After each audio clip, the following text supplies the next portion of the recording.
Olá a todos, eu sou o Everton de Oliveira, o professor Água do Instituto Água Sustentável. E esse é o nosso programa Pompa, porque o mundo precisa de água, onde nós falamos com pessoas que têm uma relação com água e que ajudam o nosso planeta a ficar melhor. Afinal, a água é vida. E hoje eu trago para vocês uma pessoa que tem um trabalho muito grande, além da academia, ele tem um trabalho muito grande pelos geólogos em geral. Ele é o Fábio Augusto Gomes Vieira Reis. O nome de advogado, né? Mas ele virou geólogo. Estamos cumprindo em geral o nome de advogado. Ele é geólogo pela estadual, pela Unesp, em 98. Ele também se formou em engenharia civil pela Escola de Engenharia de Piracicaba. Ele é mestre e doutor em Geociência e Meio Ambiente pela Unesp, livre docente em Geologia Ambiental pela Unesp em 2016. Atualmente, ele é professor associado lá da Unesp Rio Claro e acabou de sair de presidente da Febragel, onde ele fez um trabalho muito bom. A gente vai bater um papo sobre isso. Antes de começar o assunto com ele, só gostaria de agradecer o nosso patrocínio da Hidroplan, que é uma empresa de projetos e consultorias em temas relacionados à água e ao meio ambiente. Faça como a Hidroplan, patrocine as iniciativas do Instituto Água Sustentável e do Professor Água, porque o mundo precisa de água, claro. Olá, Fábio, bem-vindo.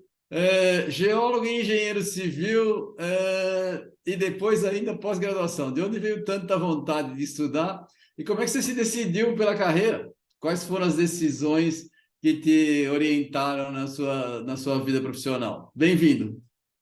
Muito obrigado, Everton. Queria agradecer primeiramente a todo o pessoal da equipe do Instituto Água Sustentável, que tem feito um trabalho brilhante aí na divulgação científica, técnica para as crianças, para a questão, né, dos profissionais e também da academia. Então, realmente, vocês têm feito um trabalho exemplar e só tem ajudado aí a divulgação, né, da importância da água e das atividades profissionais ligadas à água.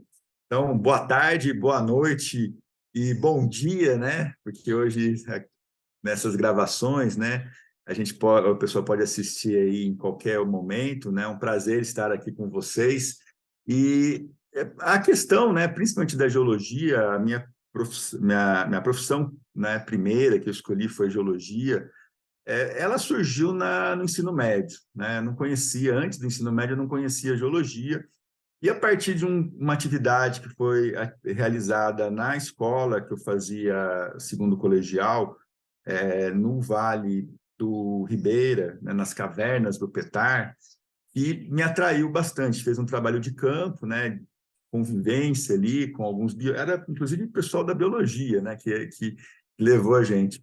Mas ali surgiu, né, o interesse para essa área, né, que estuda áreas naturais, atividades de campo, cavernas, rochas, mundo diferente, né, que não é muito comum para o pessoal do ensino fundamental, básico e até para o ensino médio, né, tem uma distância muito grande, isso acabou me chamando a atenção. E na engenharia civil, na verdade, foi para uma especialização maior dentro das áreas aí de atividades profissionais mesmo, mas eu me considero essencialmente geólogo. Sim, todo mundo. Eu nem sabia que você era engenheiro civil, para falar a verdade. Eu descobri agora que eu fui dar uma olhada no seu currículo. Ah, ele é engenheiro também. Eu só te conheço como geólogo. Vamos mudar só de assunto da sua carreira, porque eu vi que você é mergulhador, né? Que você tem um monte de curso de mergulho. E eu gosto de mergulhar também. Não sou um mergulhador profissional, já fiz várias vezes atividades de mergulho, mas gosto bastante. E, é meio, como é que fala? Incontornável quando você pratica mergulho, você não ter preocupação com o meio ambiente e com água, porque, afinal de contas, você está ali imerso e vendo as coisas, e você consegue ver o problema que o mundo está sofrendo em relação a isso. Conta pra gente se essa paixão te influenciou na vida profissional, né? E como é que um geólogo ou engenheiro como você pode ajudar na manutenção da qualidade das águas dentro da sua especialidade? Olha, a questão do mergulho é mais uma atividade turística e recreacional, né? Apesar de ter feito vários cursos, assim como eu fiz no mestrado, doutorado, eu tenho uma curiosidade muito grande, né? E eu gosto muito de estudar e de aprender e ouvir as pessoas, né? E conhecer coisas novas. Porque eu acho que nessa vida a gente está aqui para aprender, né? Aprender essencialmente, descobrir esse universo gigantesco que é o nosso planeta. E além do nosso planeta, ainda a gente não consegue ir para outros locais, né? Mas só o nosso planeta já é um universo gigantesco, né? E esse aprendizado é legal. Dentro da área de geologia e de engenharia civil, a relação, né, com a questão da água é fundamental, né? A gente, desde o começo, é uma das atividades profissionais fundamentais da geologia, né, e principais da geologia e da engenharia civil, né, seja na geologia na parte de recursos subterrâneos, hidrogeologia, e hoje, com muito foco mais na questão da sustentabilidade da gestão hídrica, né? Um pensamento mais global em relação da importância da água e importância de a gente preservar a qualidade, a quantidade das nossas águas, e também na civil, né? Na civil, considerando as águas, principalmente as águas superficiais, né? Então, esse link entre engenharia civil, engenharia sanitária e geologia, eu acho que é fundamental. E esses profissionais têm que trabalhar, né? Quem efetivamente vai para essa carreira dentro da profissão de geologia ou de engenharia, de uma forma geral, tem que trabalhar na gestão, né? Eu acho que uma das coisas que o Brasil precisa evoluir bastante, e aí entra a responsabilidade nesse sentido dos profissionais de ensino superior. Eu acho que são os profissionais que estão mais preparados, que mais estudaram, que mais se aprofundaram nesse conhecimento, em trabalhar na gestão disso, né? E a gente falha muito, seja na gestão pública, seja na gestão privada, a gente tem falhado de uma forma geral no planejamento, né? No que é o cerne da geologia, da engenharia, que são os projetos, né? Projeto nada mais é do que planejar as coisas. E eu acho que esse é um ponto fundamental aí que a gente precisa evoluir. Muito legal, muito legal. Mas só uma pergunta disso que você falou. Dentro da escola em geral, das universidades, que é que você está mais próximo, essa parte de gestão e de você pensar o problema como um todo, se planejar para trabalhar, tem sido focada, porque em geral, a universidade tende a ser uma coxa de retalhos. Você tem as disciplinas e às vezes as coisas não se conversam bem. Qual que é a sua visão nisso? Olha, as universidades públicas, a gente tem que, quando a gente fala em ensino universitário, a gente tem que separar em duas categorias, né? As universidades ou faculdades particulares, ela foca em formar pessoas para trabalhar no operacional, principalmente. Tá? Por quê? Porque geralmente essas universidades elas não desenvolvem muito a pesquisa científica, né? A pesquisa científica no Brasil hoje são desenvolvidas basicamente, essencialmente, pelas universidades públicas do país, né? E dentro da universidade pública, quando nós somos contratados, e poucas pessoas sabem disso, né? Nós somos contratados não só para dar aula em graduação, nós temos um espectro grande de atuações, né? Na área de ensino, da graduação, de ensino da pós-graduação, e aí a pós-graduação estrito sensu, que a gente chama, mestrado e doutorado, ela é muito focada na pesquisa. A pesquisa, que é um outro eixo fundamental dentro do Brasil, e a extensão, que poucas pessoas conhecem, né? Então, no ensino, eu acho que os cursos têm que melhorar bastante no Brasil, né? A gente tem que repensar os cursos e a forma de desenvolver cursos de graduação no Brasil, trazendo o aluno mais para a questão de ele desenvolver a sua própria carreira, ser mais protagonista e não simplesmente um aluno passivo ali dentro da sala de aula, né? E aí a gente tem um pouco de amarras, né, que são as legislações que faz o sequenciamento dos cursos, né? Então, eu acho que na graduação tem se falado mais na questão, o foco maior é você formar o pensamento, né, iniciar a cultura profissional para aquela área. Agora, na extensão e na pesquisa, eu acho que a universidade, principalmente a universidade pública, ela tem ajudado demais nos projetos, né? Seja na pesquisa, trazendo informações, mostrando o diagnóstico, mostrando situações que estão ocorrendo em determinadas regiões, com foco científico sempre, claro, né? Ou nos projetos de extensão. Por exemplo, aqui em Rio Claro, nós temos um projeto grande de extensão, que é institucional, que é o do Geoparque Corumbataí, que é um projeto de geodiversidade, mas é o único projeto do mundo que o limite do geoparque, do projeto do geoparque, é uma bacia hidrográfica. Então, esse projeto tem trabalhado muito com a questão hídrica, com a questão tanto das águas superficiais como subterrâneas, né? E esse link para as pessoas entenderem melhor a geodiversidade. Então, a universidade, eu acho que, olhando o ensino, a gente realmente teria que fazer uma mudança grande, né? Olhando a pesquisa, eu acho que muitas universidades brasileiras têm despontado, né? Principalmente alguns institutos, alguns departamentos, alguns cursos de pós-graduação. O Brasil tem publicado muito fortemente internacional, né? Que é o índice que a gente estabelece lá. E na extensão, acho que o Brasil acordou. O Brasil fazia muita extensão, mas não oficializava isso. E agora, com a exigência do Ministério da Educação, que todos os cursos de graduação têm que ter no mínimo 10% oficial de extensão universitária, eu acho que isso vai tender a crescer mais nos próximos anos e a sociedade conhecer melhor o que é feito aqui dentro, né? Inclusive dentro das águas, da parte de gestão. Claro, concordo. Na verdade, os cursos de extensão eram bem relegados em comparação. Na verdade, a universidade pública ela é voltada para o stricto sensu, né? Exatamente. Completamente. Exatamente. Tinha um certo, não sei, um distanciamento grande em relação à extensão e as ferramentas já estavam na mão, né? Você tem o conhecimento, você tem o lugar, não sei se tem tantas horas de profissionais e professores disponíveis para isso, mas o material humano, em princípio, tem. Agora, na universidade, principalmente aqui na Unesp, onde eu trabalho, eles não estão mais exigindo que o professor faça todas as atividades. Tá? Ensino, pesquisa, extensão, como era antigamente o entendimento, né? Agora, os departamentos estão... Você tem um programa departamental e um programa do instituto. E o instituto em si tem pessoas que vão fazer mais ensino, outros vão fazer mais pesquisa e outros vão fazer mais extensão. Então, a extensão está ganhando, né, uma importância maior dentro desse processo. Mas, com certeza, Everton, a pesquisa científica ela é o principal foco. Por quê? Porque é onde você consegue atrair a maior parte dos recursos para dentro da universidade, né?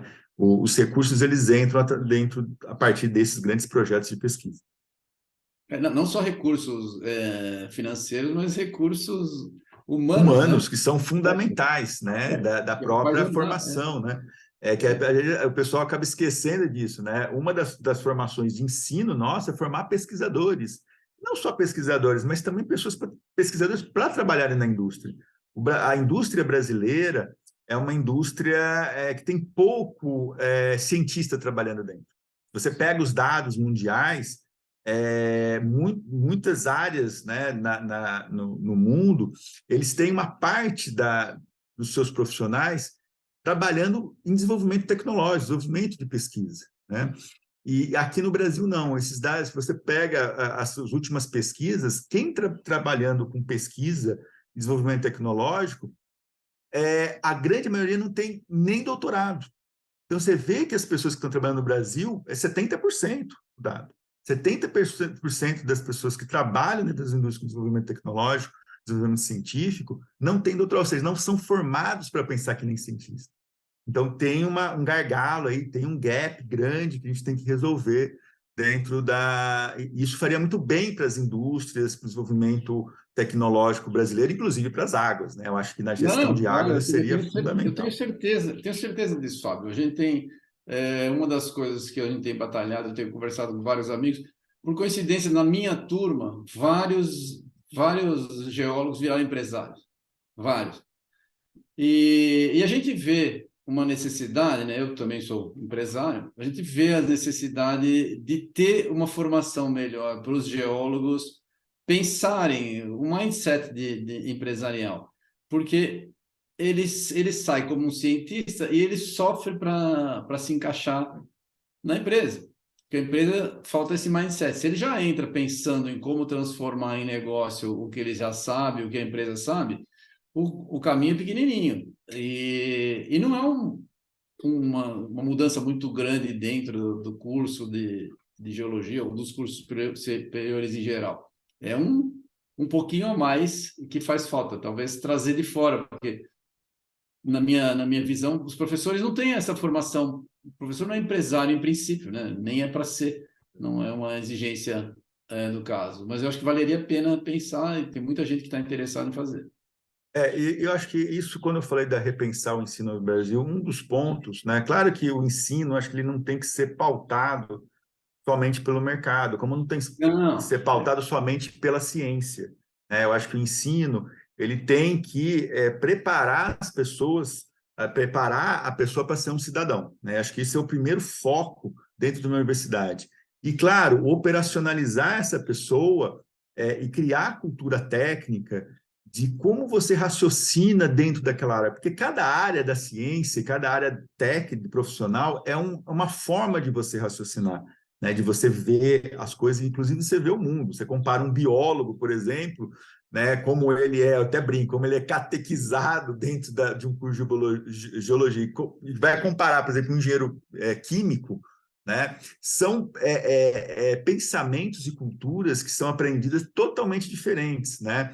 E eu acho que isso é muito importante dentro da universidade, a gente mostrar esses vários caminhos que tem, porque um biólogo pode trabalhar numa refinaria de petróleo, como ele pode trabalhar num parque nacional.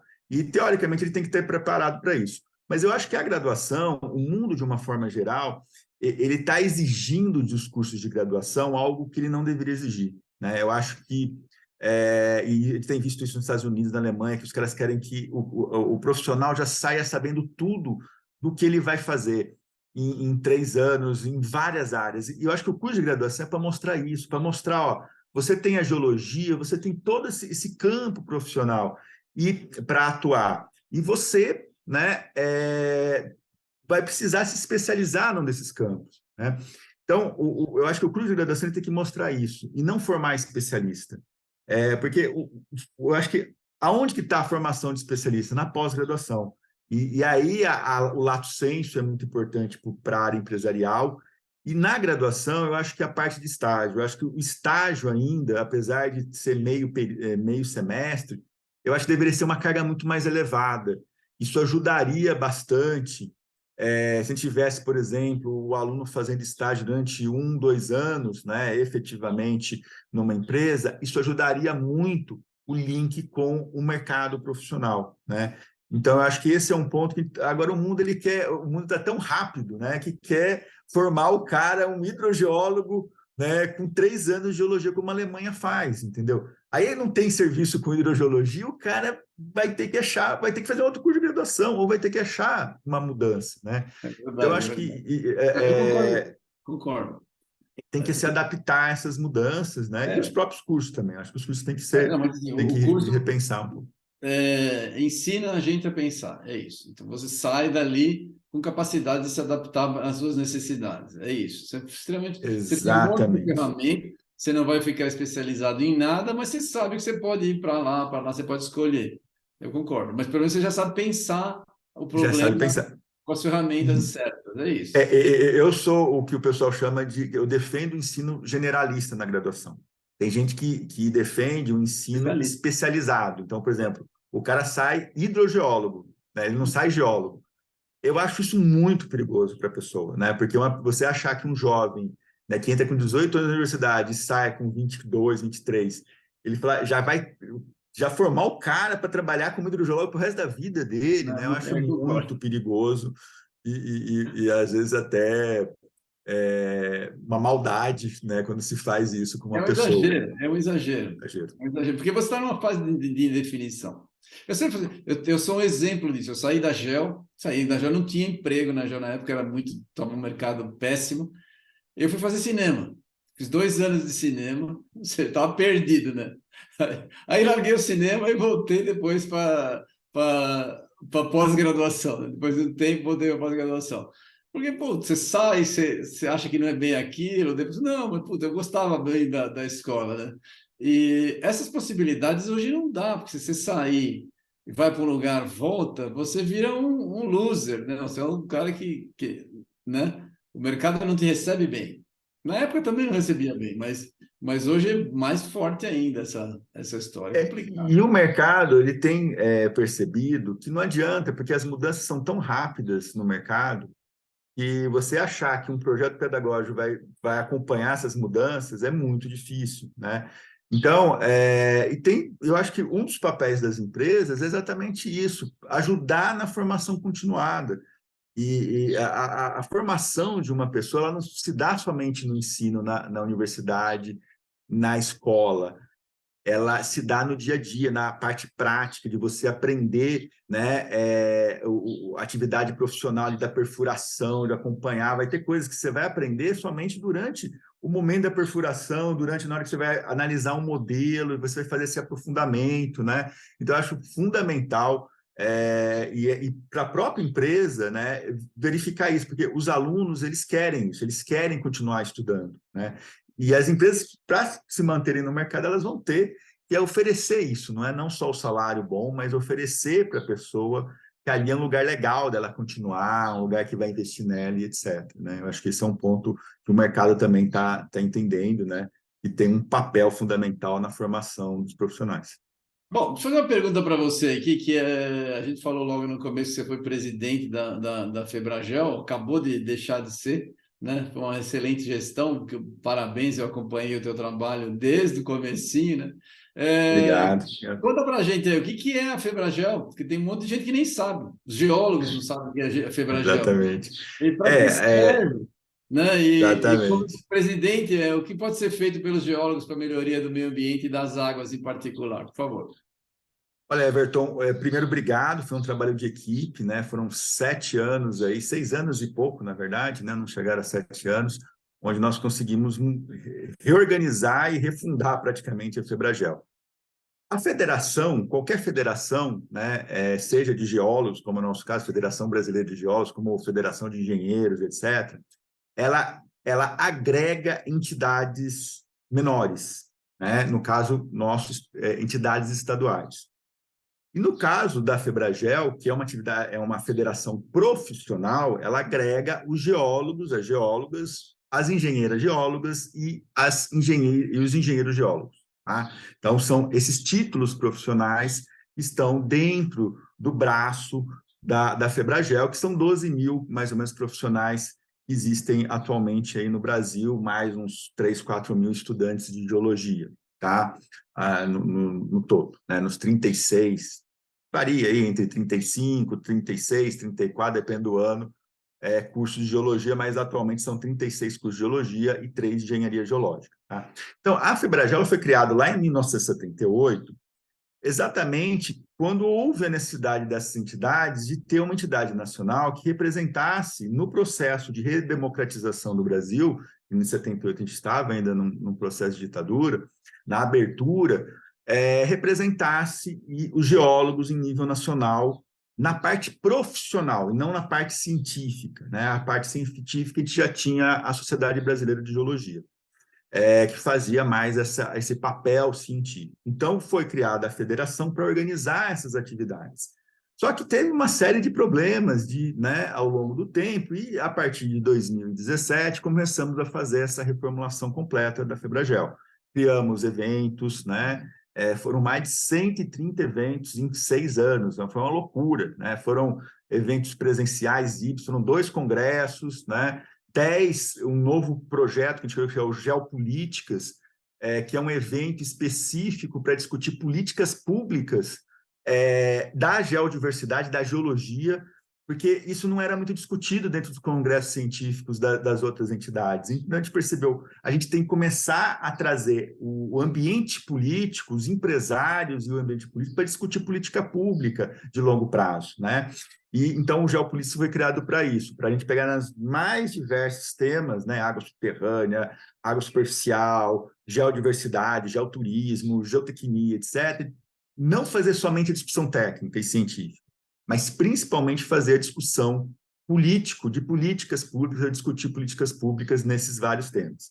Outro, por exemplo, a gente criou o Geodocs, né, para fazer documentários, podcasts, com pessoas que criaram e contando a história da Febragel. lançamos mais 19 livros, as várias áreas de atuação. E criamos vídeos de divulgação das áreas profissionais da geologia. Foram mais de 20 pequenos vídeos sobre gemologia, sobre geofísica, hidrogeologia, né, as águas subterrâneas, geologia do petróleo.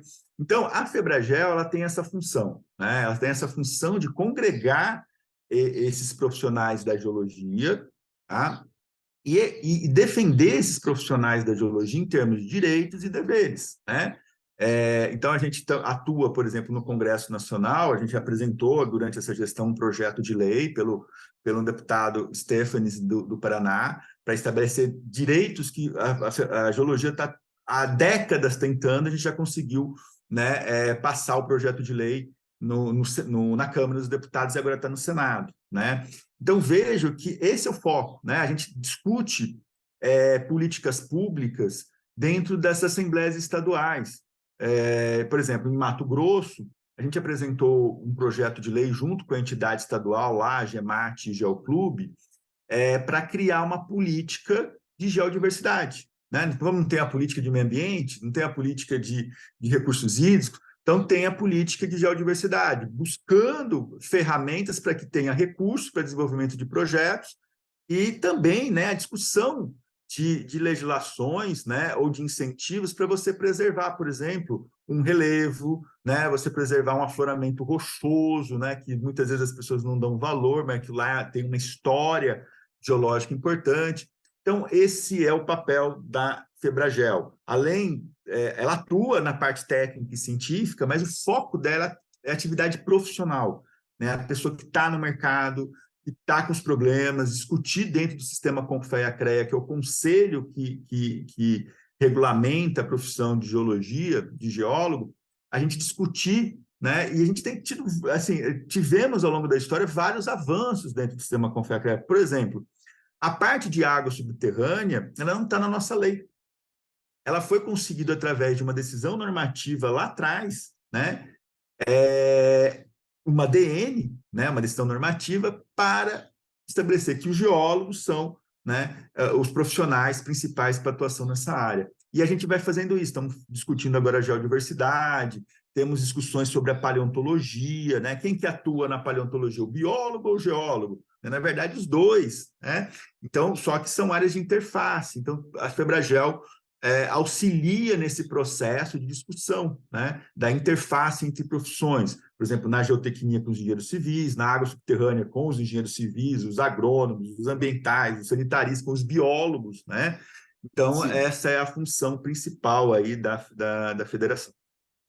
Muito legal, muito legal. Só para esclarecer para quem está nos assistindo, a pessoa física não pode entrar na Febragel ou pode? Agora a gente mudou o estatuto. Antigamente, a Febragel era somente formada por entidades profissionais estaduais. Então, a gente tinha 28 entidades pelo Brasil, estaduais, alguns estados mais do que uma entidade, por exemplo, Mato Grosso. Fala essas entidades para as pessoas saberem. Olha, um exemplo, o SINGEL, né, o Sindicato dos Geólogos do Estado de Minas Gerais. O SIGESP, Sindicato dos Geólogos do Estado de São Paulo. São os dois principais sindicatos de geólogos. Eles são, né, filiados à Febragel. E tem associações, por exemplo, a Associação Paulista de Geólogos, a Associação Sul-Brasileira de Profissionais da Geologia no Rio Grande do Sul. Então, cada estado, né, quase todos os estados, tem uma entidade, né, que representa. Então, antigamente, era somente essas entidades. Então, a gente fez uma mudança, atualmente são as entidades, e a gente também permite que pessoas físicas tenham uma associação específica para pessoas físicas que queiram ser associadas diretamente à Febragel, mas a gente incentiva para que elas estejam no Estado, porque é no Estado, é no município, no Estado que é onde ocorre a sua vida, né? E a federação, né? Então a gente tem que fortalecer as estaduais, com certeza. Concordo. Legal. É bom saber, porque muita gente não tem noção do que é, né? Só mais uma coisa. Você falou da Febragel, você falou dos videozinhos que são, de fato, muito legais, eu vi. Quem quiser ver, a gente pode botar o link aqui embaixo para assistir. Pode. Passar o link. E livros, o cara consegue olhar algum livro lá no site também? Exatamente. Tanto no YouTube é só digita lá, Febragel, né, de gel de geologia, algumas pessoas acham que é gel de cabelo, né? Claro que o geólogo não confunde, né? Os geólogos, agora as pessoas gerais, você fala Febragel, o cara põe um L no final, né? É de geologia, né? Gostei, Febragel, né, gostei. com o O ali, né? E só colocar no YouTube, você tem todos os eventos da Febragel foram filmados, foram híbridos, estão gratuitamente disponibilizados. Nós realizamos mais de 130 eventos gratuitos, né, sem cobrar nada das pessoas, com assuntos diversos que vocês podem obter lá. E os vídeos também, os vídeos que nós fizemos estão lá, assim como os Geodocs, que são entrevistas, são podcasts, né? A gente também tem os podcasts, também quem quiser aí acessar as plataformas de podcast. E no site nós temos, por exemplo, alguns livros já estão disponíveis em arquivo PDF, né? A gente fez o ensino e competências profissionais na geologia, no site da Febragel é www.febragel.org.br. Você vai lá em livros, né? Você vai ter o História Natural de Mato Grosso, que eu recém está fazendo um baita sucesso, o Geoparque Chapada dos Guimarães, tem disposição. E quem quiser comprar o físico, tá? A gente tem feito parcerias com a BGE, na livraria da BGE e da FUNEP. Então, todo esse material, esse extenso material criado nesses últimos 6 anos aí.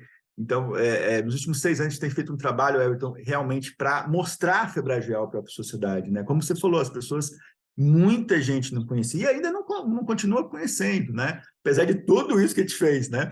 Então, a gente tem atuado no LinkedIn, Instagram, nós temos LinkedIn, nós temos Instagram, Facebook, YouTube. Então, é só entrar lá e acompanhar o trabalho, os eventos. E a grande maioria, 99% das nossas ações são gratuitas. Tá? Tiramos uma ou outra aí que a gente precisa também sobreviver pela Não, mas eu entidade. sei, tem. Olha, o pessoal tem material, eu só vou acrescentar. Os vídeos, por exemplo, não são exclusivamente para geólogos, são vídeos que explicam a profissão para não geólogos. Vale a pena você baixar o vídeo, você passar para os seus conhecidos, se você está olhando, para que as pessoas possam, você que está nos assistindo aí, ampliar o conhecimento da geologia pelos não geólogos. O trabalho é muito bem, Everton, muito bonito. E, Everton, nós fizemos também livros para crianças, né? Tivemos a grandiosa história de um grão de areia, fez um baita sucesso também. Super Feras Responde, que é um trabalho de extensão da UFRJ, né? Da professora Kátia, junto com a equipe dela lá, da Kátia Mansur. Trabalho excepcional, né? Excepcional mesmo o trabalho dela. Quem quiser conhecer, entre lá sobre os geoparques, costões e lagunas do Rio de Janeiro. Tem material para criança, material para professor, né? Então, esse é um outro ponto que a gente tem trabalhado bastante com a divulgação para crianças. Então, o nosso material não é só para profissional, né? Apesar da É, função principal é a profissão, mas a gente é. também olha para as crianças, né? Porque pode ser que sejam os futuros aí geólogos, Futuros é geólogas, sim, sim. Ou pelo que menos defendam a causa, né? Porque com certeza, geologia a gente basicamente cuida do planeta, né? Então com é certeza. importante. Não, muito legal, muito legal. A gente vai deixar todos os links aí, as pessoas vão poder clicar lá no YouTube ou nas nossas redes sociais. Eu recomendo, se você é geólogo, não basta só ser geólogo e achar bonito. Você tem que clicar lá, dar um like na página da Febragel, você tem que seguir as páginas, porque só os geólogos é que vão gerar público de fora da geologia para o nosso interesse. Então, cada um tem que fazer a sua partezinha, não é um negócio muito difícil, mas você vai lá, todo dia dá uma clicadinha, que isso ajuda muito. Não é verdade, Fábio? Com certeza, isso é uma coisa que eu sou bem incisivo nas minhas falas quando alguém reclama, principalmente quando alguém reclama, tá? O brasileiro, né? Não só o brasileiro, mas vários outros países também, mas eu vou falar do brasileiro que eu conheço mais, né? A gente conhece mais o brasileiro do que outros, né?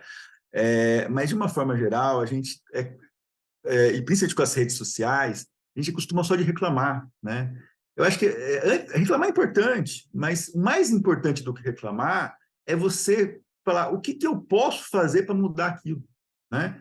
Então, e isso que é ser cidadão, né? Isso que é você efetivamente ser cidadão na hora que você entende quando você está vivendo numa sociedade, numa comunidade. E se cada um, não é, e muita gente fala, mas eu faço a minha parte no meu trabalho de forma ética, eu cuido da minha família de forma ética. Isso é o mínimo, gente, é Isso é o o mínimo que mínimo, você né? tem que fazer, É o né? mínimo. Então, Essa é a obrigação, na verdade, não é nem é mínimo, é obrigação, obrigação. exatamente, né? Então, se a gente quer realmente transformar esse país e transformar a geologia, a gente tem que mudar. Não é aceitável a gente olhar uma criança na rua passando fome ou uma pessoa passando sede e aceitar isso, né? E de forma normal, né? Eu acho que esse é um ponto que é a parte do cidadão. Então, por exemplo, as nossas atividades em ONGs, no caso da Febragel em específico, né? Que é uma entidade sem fins lucrativos, é uma federação sem fins lucrativos, todos que participam lá não recebem nada, não ganham salário nenhum, não ganham jeton, né? Nem diária a gente ganha, né? Então, é claro que muitas vezes a gente participa de outras atividades, então acho que a gente sempre fala isso. Se você está reclamando, antes de reclamar, pare e pense o que eu poderia propor, né? E principalmente, né, o que eu poderia fazer efetivamente para mudar aquela minha reclamação, né? Porque é isso que a gente vai fazer um futuro melhor, um país melhor, uma geologia melhor, né? E com certeza uma humanidade melhor. Sem dúvida, eu falo isso sem, eu não canso de fazer esse mesmo discurso. Eu falo, olha, essas ações que você faz para melhorar o mundo são ações voluntárias, não tem fim lucrativo, não tem, você está fazendo para melhorar a situação do mundo, então você está dando seu tempo, seu trabalho, seu cérebro para isso. Então, não basta reclamar. Por isso que eu falo, aquela ação de clicar e gostar, você tem que fazer, porque é assim que a gente vai aparecer, né? Não adianta. Exatamente, exatamente. Dá para pagar também para aparecer nas redes sociais, mas como a gente não tem dinheiro, né? Não tem que ser no Exatamente. esforço pessoal de cada um, né? E esse esforço colaborativo a gente consegue chegar longe, viu? Eu acho que Ah, sim. os vários movimentos mostram, né? Quando você olha a história, movimentos sociais, quando você consegue mobilizar, ter uma comunicação boa, você consegue ir para frente Anda, e anda. colocar em prática É o que a gente está sua tentando fazer ideia. com o Instituto Água Sustentável. Essa é a nossa intenção. A gente vai ajudar a Febragel, a gente já faz divulgação do trabalho da Febragel. Vamos nos ajudar aí, porque é fundamental que nós, da área, que temos consciência, né, da ação, que a gente lidere esse movimento. Muito legal. Vou falar só de mineração e água, né? As minerações usam muita água próximo às minas. Você acha que é uma preocupação das mineradoras hoje, com a melhoria nas interferências do ciclo hidrológico, cuidar melhor de água? Você vê isso como uma preocupação, como algo que vai acontecer com mudanças climáticas? Os grandes usuários vão ter que começar a se preocupar e se mexer. Como é que você vê isso? Everton, e pode contar com a Febragel também, né? Instituto Água Sustentável, a gente sempre está em parceria aí, vocês ficam à vontade de trabalhar em conjunto, né? Em parcerias. Eu acho assim, se você olha a história da humanidade, principalmente na questão ambiental, mas em outras áreas também, as pessoas aprendem quando o problema já está grande, né? A gente, na maior parte das coisas, a gente não trabalha com planejamento e prevenção, né? E quando a gente fala em mineração, existe a preocupação hoje, né, pelo menos no marketing, né, porque a gente sabe que cada empresa tem a sua cultura, cada empresa tem a sua preocupação. Eu já trabalhei muito com empresas, já trabalhei em empresas, já tive empresas, então a gente sabe que muitas empresas é só o marketing, né? A preocupação é só marketing e ela não é real na hora que você avalia ali detalhadamente as ações da empresa, tá? Mas o setor, de uma forma geral, ele tem mostrado, né, principalmente pelos reflexos que têm acontecido, seja na parte de subsidência, né, os problemas de subsidência pela escavação ali ou pela exploração, acaba você tendo um problema de mudança no nível d'água e subsidência da mina ou alagamento de minas, isso é também bastante comum, né? Porque qualquer mineração tem que fazer o seu rebaixamento, a maior parte das minerações tem que fazer rebaixamento do aquífero. Então, a interação mineração com água subterrânea e água superficial também é gigantesca, mas principalmente água subterrânea, né? E essa preocupação tem vindo, tá? Mas o ponto que eu acho, Everton, que a gente precisa mudar nas nossas obras, nas nossas empresas, é a parte de gestão, de planejamento, voltar a fazer projeto de engenharia, né? É muito comum a gente pegar um empreendimento que começa no estudo de impacto ambiental. Ele começa a ser planejado no estudo de impacto ambiental. E é totalmente errado isso, né? Por quê? Porque você tem várias outras fases na engenharia, que é o plano diretor, não de município, plano diretor do empreendimento, né? Todos os empreendimentos, e principalmente todas as grandes empresas, e médias também, deveriam ter seu plano diretor, que é o planejamento regional, né? De longo prazo, de engenharia, com foco da engenharia, não só na questão contábil, né? Aí vem estudo de viabilidade econômica, aí vem o modelo conceitual, o projeto básico, aí vem o estudo de impacto ambiental, né? Então, tem aparecido muitos casos, e isso que costuma dar muito problema nas audiências públicas e nas relações entre comunidades. Por quê? Porque você não fez o estudo de viabilidade econômica bem feito, ou você não definiu os vários problemas que ocorrem naquela região, os vários conflitos. Qualquer alternativa que você escolher para fazer o local do seu empreendimento, você vai ter conflitos. E é no estudo de viabilidade econômica que você tem que avaliar essas várias, e aí escolher a melhor situação. Hoje, eu não vou falar que é 100%, né? Mas a grande maioria das empresas e empresários, eles acham que o licenciamento ambiental, a licença, as várias licenças, as várias autorizações, são para... ele só se preocupa com o papel. Esquece que o mais importante que o papel, que a licença, é o documento que está atrás dele. Por quê? Porque é o documento, é o EIA-RIMA, é o projeto, é o estudo de viabilidade econômica, que vai falar se ele está entrando numa fria, mesmo com o papel, ou não.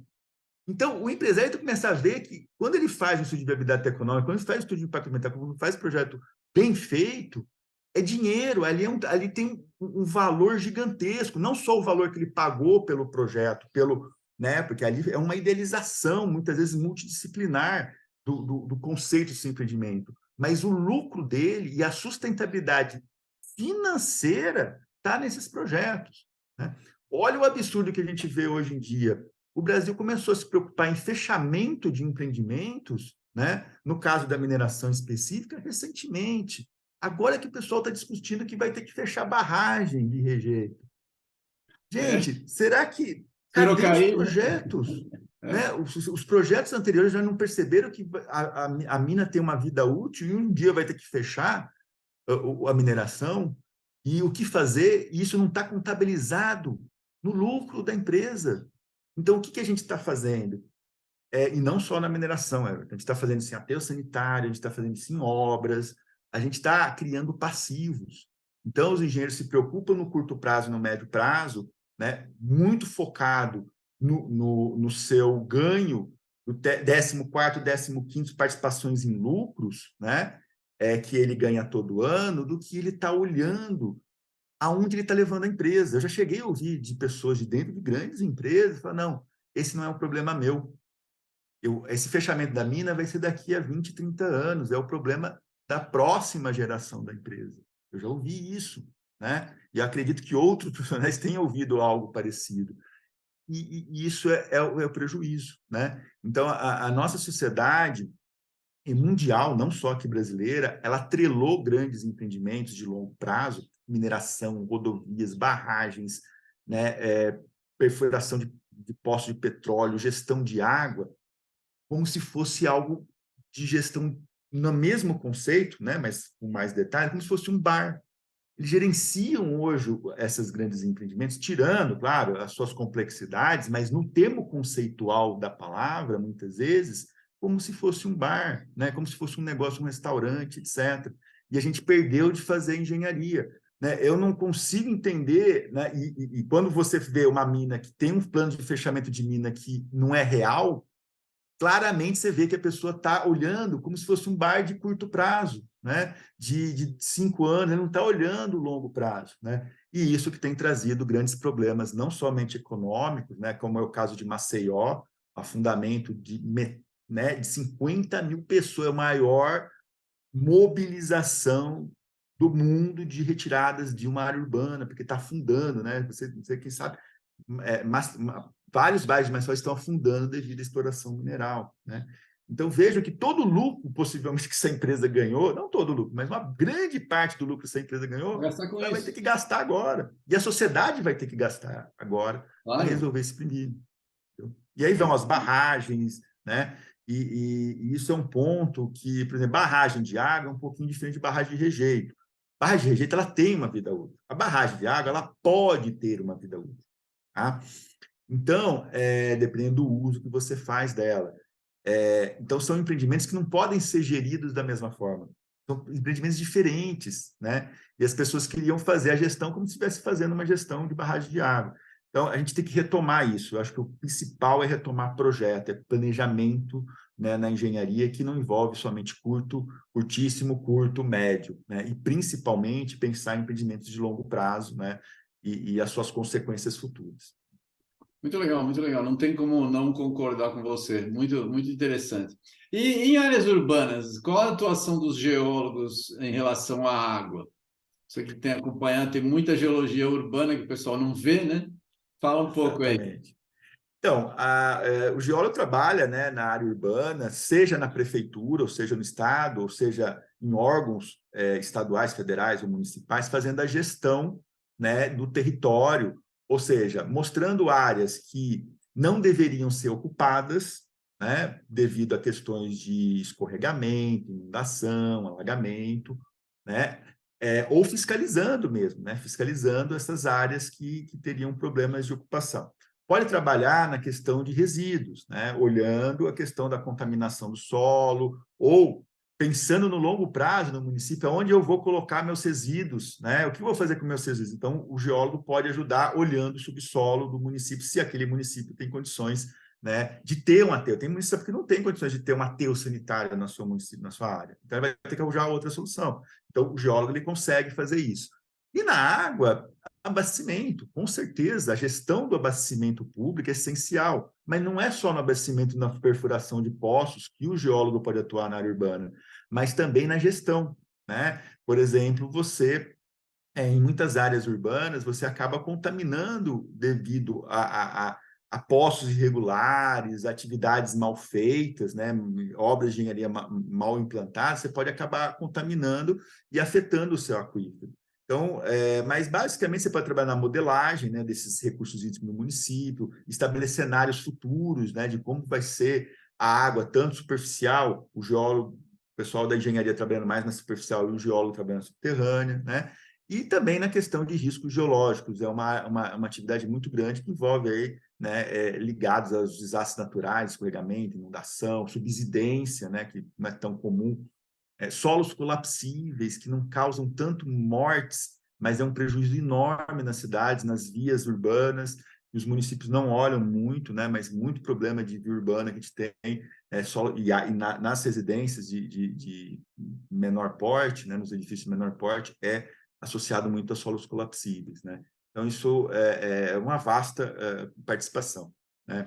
E pode ser tanto na área privada, né, prestando serviços da empresa que presta serviço, como no setor público, né? Pensando no setor público, você pensar mais no longo prazo, na gestão, né, na fiscalização, e principalmente na gestão, né?